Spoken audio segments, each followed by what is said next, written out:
New era at Chelsea as the club nears sale. 2 more years for Arteta as Arsenal extend his contract. Black Princesses to face US and Ghana under 20 team start their title defense against Nigeria. Ladies and gentlemen, you are welcome to Daily News. My name is Delali Frankaute. It's always a pleasure to welcome you. So starting off from Arsenal, Arsenal's manager Mikel Arteta has agreed a 2-year contract extension at Emirates Stadium.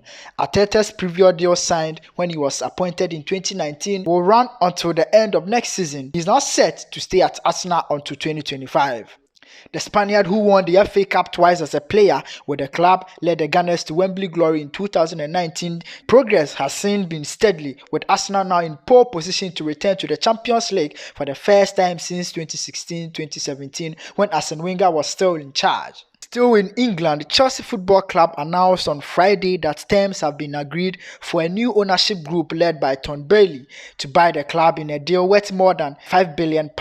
Chelsea says the sale to a consortium led by Bowley and backed by Clerk Capital is expected to complete later this month, subject to all necessary regulations approvals. Still staying in UK, Ghanaian defender Mohammed Salis is getting closer to join the Black Stars as the FA president visits the defender. The president of the Ghana Football Association, Kurt E.S. Okreku, met up with the Southampton defender in UK to discuss his future with the Black Stars. The aim of the hangout was to convince Salis one more time to come and represent his country of birth. The 22-year-old defender first rejected the call-up to the national team in December 2019, citing injury problems, and has since subsequently abstained from the national team. This comes across as a great news for the Black Stars as the team is preparing for the African Cup of Nations qualifiers and also Qatar 2022. On national team, the Black Satellites will be defending the trophy they won in 2020 in Benin after beating Burkina Faso 2-1 in the finals. Coach Karim Zito and his men will begin their campaign against Nigeria on May 8 before taking on the Young Stallions of Burkina Faso on May 14. The U20 Wafu Zombie Cup of Nations happening in Niger will start on May 7, 2020 and will also serve as a qualifiers for the Total Energies Under 20 African Cup of Nations. Wrapping up with women football, Ghana find itself in a very tough group for the FIFA Under 20 Women's World Cup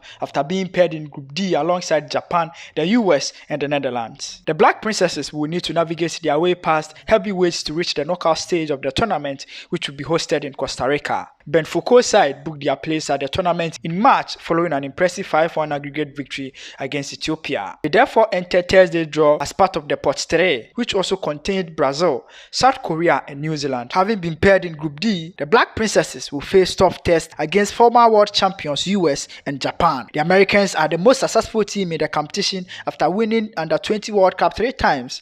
Meanwhile, Japan are also the defending champions, having conquered all to win the trophy in the last edition in 2018. The Under 20 Women's World Cup will take place from August 10 to August 28, 2022. Well, that's all for today's edition of News Daily on Del Soccer. My name is Delali Frankaute. If it's your first time here, kindly hit on the subscription button and let's build this community together. Until we meet again, bye-bye for now.